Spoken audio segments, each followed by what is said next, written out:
Hello, my friends, and welcome back to the Wicked Webs We Weave podcast.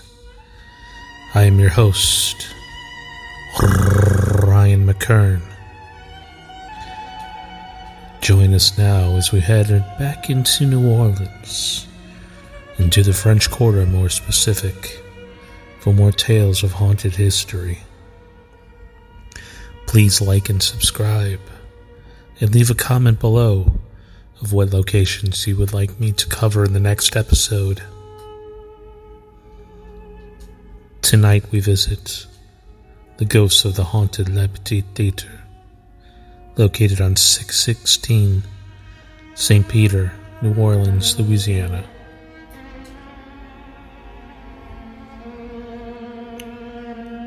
French Quarter Zone, Le Petit Theatre, Vous Courez. Le Petit is New Orleans' most historic playhouse. The theater was established in 1916 and has operated at its location, 616 St. Peter Street, since 1922. The theater plays host to the performing arts, special events, live music, and wedding receptions.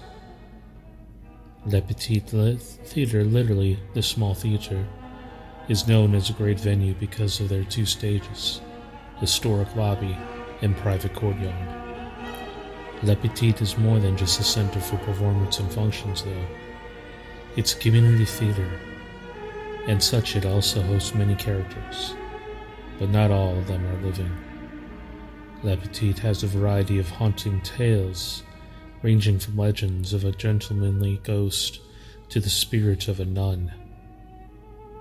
One of Le Petit's more infamous stories happened in the courtyard some time ago, when a wedding turned tragic.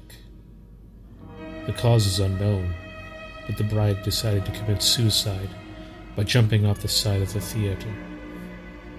Her lost soul can still be seen, standing in the very spot where she took her last breath of air before leaping to her death. Those who have dared to step in the spot for themselves have reportedly become overwhelmed by a sudden drop in temperature. Some have made further claims of seeing the bride's reflection in the water of Le Petit's fountain.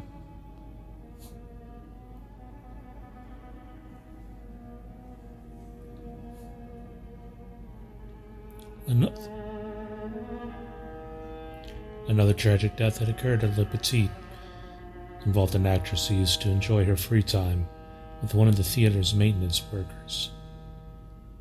Up in the catwalk, above the main stage. One day she apparently lost her footing and slipped and fell to her death. The spirit of the actress is said to haunt the catwalk, appearing in the evening hours. Not all of the haunt Le Petits are friendly. The spirit of a former manager of the theater has the reigning title the most fearsome ghost. The ex-manager believed to have committed suicide right in front of the staff office. The employees working the night shift have reportedly experienced his presence. They have felt his eyes gazing upon them. They have heard doors inexplicably slamming shut, and have had their belongings suddenly disappear, and occasionally the items disappear as well.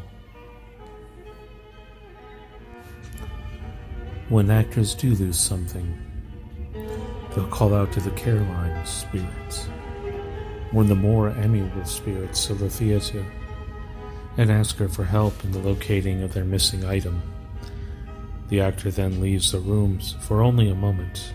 Then, upon their return, the missing item is in the middle room, resting upon the floor, as if it has been there all along. Even with all the hauntings at Le Petit, the theater is still considered to be the crown jewel of the community theaters, and perhaps the ghosts help in creating the charm and mystique that surrounds the theater.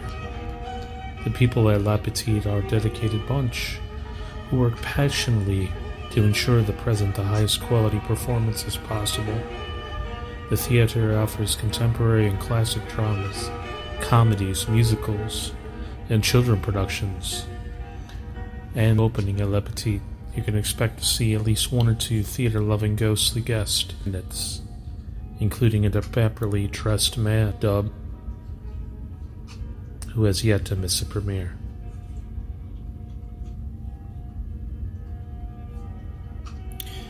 The history of Le Petit Theatre. Le Petit Theatre's history is comparable to many of the plays it has featured over the years. It's been a history filled with behind-the-scenes drama and unexpected plot twists. In the year of 1916, a group of neighbors gathered together and began referring to themselves as the drawing room players. They created a place with amateurs that could learn and hone their talents. Back in the day, these performances proved to be quite the draw. The audiences of the drawing room players grew so large that the founders decided to rent a space on the second floor of 503 Street, St. Anne, in the Lower Pontabula building for $17.50 per month.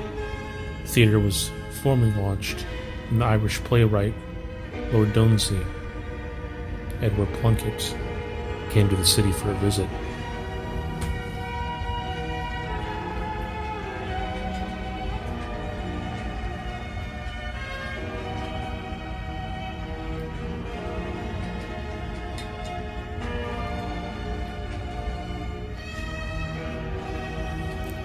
In 1922, the theater relocated to its current site when it bought the property of the corner of St. Peter and Charters Streets. They removed the smaller structures that faced towards St. Peter Street and began construction of the theater. The architect of La Petite, Richard Koch, designed the theater in Spanish colonial style. Most of the members of the group were well-respected individuals of the city, their professions ranging from politicians of the day to artists. At the time, most of the people who attend their plays were upper class, and while from the beginning of the theater's history, they claimed to be all-inclusive, La Petite was not actually open to all the public. The turbulent years of La Petite Theatre. The director Bernard Sold left the theater due to an illness in the year of 1940, but the unofficial reason why he has left is the fact that the theater was struggling financially. The position was taken over by Charles Meredith, who made wide sweeping changes and improvements of La Petite. In his 2 seasons as a director, he doubled members to the maximum of 3,000. Meredith also increased the number of productions per season and created a school for the theater.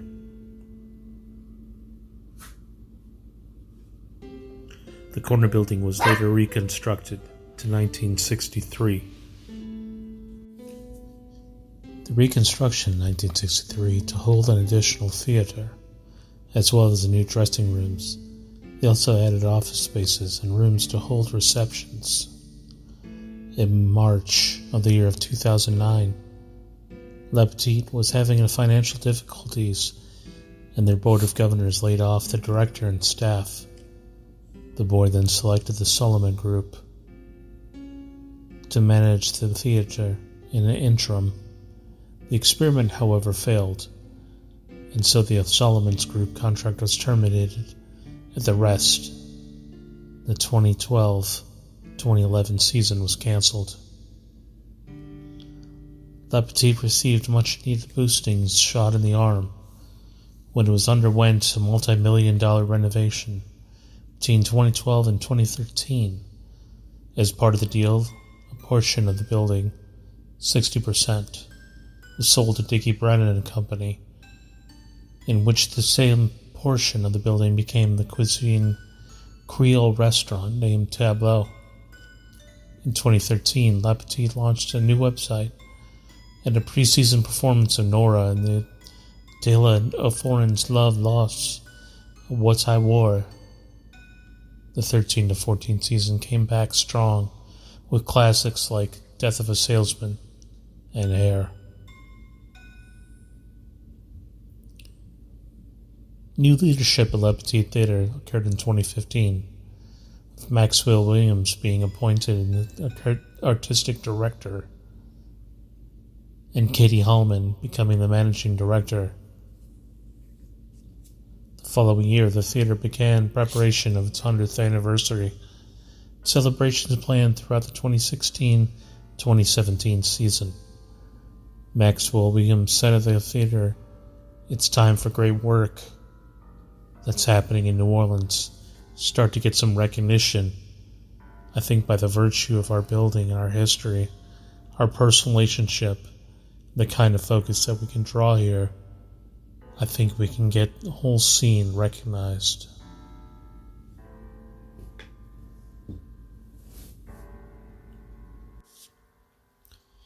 The Petit Theater is arguably the most haunted playhouse in the world. The theater's original structure was built around the year of 1789, but was destroyed in New Orleans' Second Great Fire in 1794.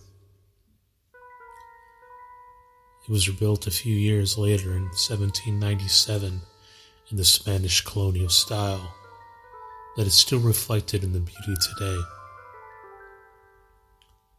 The building was later taken over by Union General Benjamin Butler and used as barracks for the army during the Civil War. By the Great Depression, like much of the country, the building fell into ruin, but in 1922, the building was bought by drawing room players and was reborn. This resurgence of life awoke many of the building's spirits. Reportedly, the ghosts of Union soldiers even began wandering the hallways and property as a whole. Not all of the theater's ghosts are seen. Some have reported hearing the heavy sounds of Union boots on the hardwood floors, and their muffled voices perhaps discussing military strategy. One of the Union soldiers apparently is a little vain. He has been looking at the brick blank wall as a mirror was in front of him. He adjusts his clothing and turns side to side, checking for the slightest imperfection. Once he's satisfied with his appearance, he'll smile, then vanish.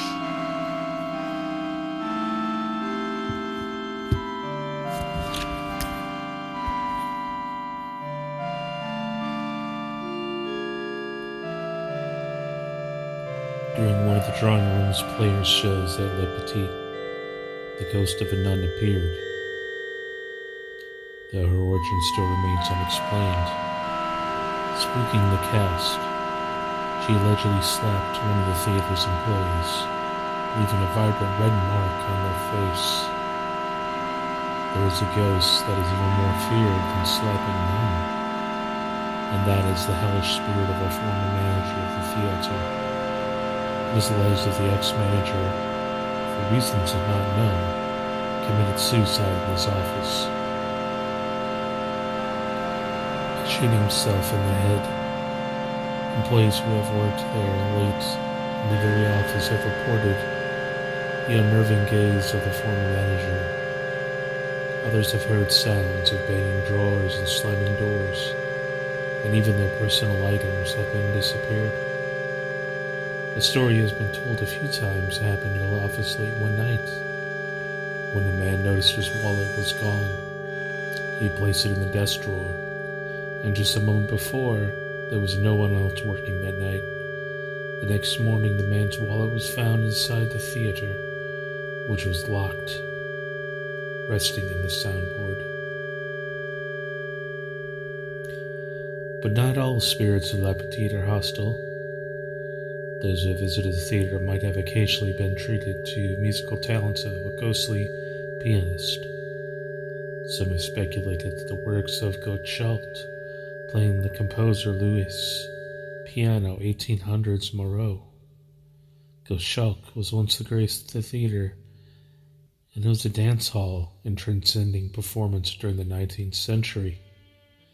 A regular La Petite is ghost of an African American who is believed to have been a man's servant.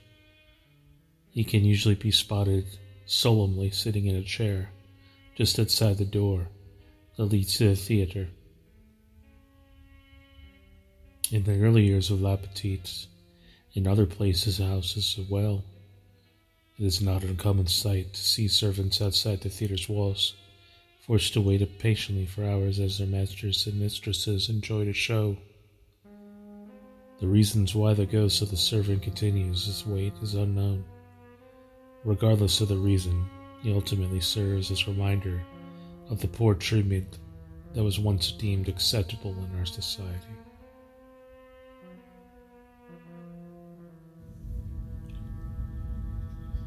The actress Caroline and Friends. The story behind the ghost of actress who haunts the catwalk above the theater's main stage is actually one of the more salacious tales of Le Petit. In the early years of the theater, one of the actresses was having an affair with a maintenance worker. They had snuck up to the catwalk, where they engaged in romantic relations. But the actress apparently lost her balance and fell to her death. She was reportedly found unclothed with a broken neck. But the maintenance worker, and possibly a drifter, was nowhere to be found. He had fled the theater and was never seen again. Considering the aftermath of the tragedy, there's been speculation on whether or not her death was actually an accident. Her spirit can still be seen on the catwalk, moving on the shadows. Some have said that the actress' name was Caroline, and she was rather helpful in missing items around the theater, perhaps stolen items by former manager. While others insist that the actress who fell upon her death, Caroline, the helpful ghost, are two different spirits. A friend of Caroline is former stage carpenter Sigmund. Unfortunately, Sigmund is not quite as helpful as sweet Caroline, and Sigmund is often blamed for when things go wrong with the stage sets. Other mishaps in the theater are also reportedly caused by ghostly children.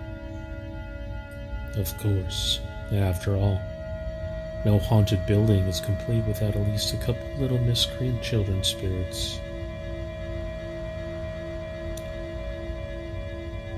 Managing partner Steve Petit spoke of a newer ghost back in 2013, before reopening La Petite Theater. During one of his visits to La Petite, he arrived early, as such he was the only one in the theater. He walked around for a bit, checking the grounds. As he waited abruptly, the lights began turning off and on, and then he heard the voice of a lady calling out, "Catherine! Catherine!" He looked all around, expecting to find someone, and he could not find a single soul. Perhaps the most important ghost of La Petite is the dapperly dressed gentleman known as Captain,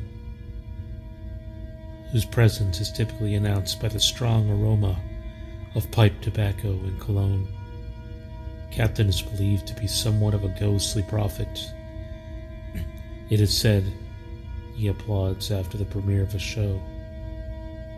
Said show will go on to be a great success, and the Captain's enthrallment with the theater is rumored to stem from an actress that he had fallen deeply and madly in love with, and that he attends each premiere in hopes that he'll see her on stage at least once more.